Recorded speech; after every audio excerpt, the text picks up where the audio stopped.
Forget it, ভুলে যান। Relax relax. হাসুন হাসুন প্লিজ, একটু হাসুন।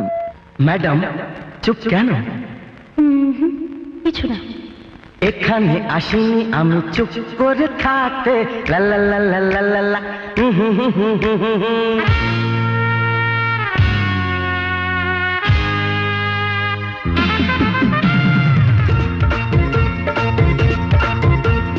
এখানে আসিনি আমি চুপ করে থাকতে, চাই কিছু কথা শুনে কিছু কথা বলতে। হ্যাঁ, এখানে আসিনি আমি চুপ করে থাকতে, চাই কিছু কথা শুনে কিছু কথা বলতে। কি কানে গেল? কি শুনতে মন চাইছে? কত কথা দুনিয়াতে সাজানো, বেছে নাও যাবে যা শোনা আর শোনানো।